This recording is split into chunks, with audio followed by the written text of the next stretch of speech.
Just outside of Philadelphia sits the Borough of Millbourne, Pennsylvania, home to a little more than 1,100 residents. Once home to a grain mill that gave the borough its name, Millbourne's primary source of tax revenue came from a Sears and Roebuck department store. The mayor of Millborne is Thomas Kramer. A large portion of the borough, almost a third of it, was a Sears and Roebuck that had been there for, I want to say, probably a good 50 years or so.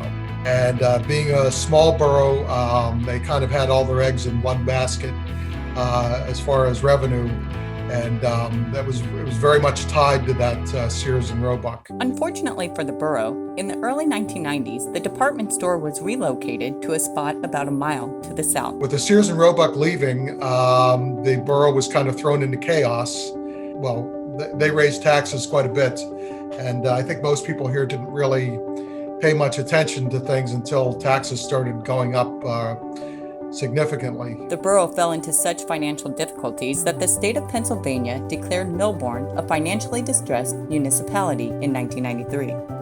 When Mr. Kramer became involved in the borough's council in 2003, he began to investigate possible solutions to Millborne's revenue problems. We needed really an approach that really incentivized the owner of the property to develop it. There had been 2 new Market Frankfurt L stations built on either end of it, and it was quite a lucrative looking property, but without some sort of incentive, it was clear that nothing was going to happen. Mr. Kramer's search for a solution led him to a novel concept: land value tax. We thought Millborne was a natural for land value taxation. The problem with the current property tax is that it's pretty regressive. It hurts working families, neighborhoods, and small businesses. Land value tax untaxes buildings to the greatest extent possible, and instead taxes land values. This has 2 effects. There's the incentive effect of untaxing buildings, but there's also the stick approach, which is to make it harder and costlier to hold on to vacant land. Land value tax seemed to be a very good solution to the particular situation that we were looking at. I mean, I'd been here 32 years and I hadn't really seen anything happen in the borough.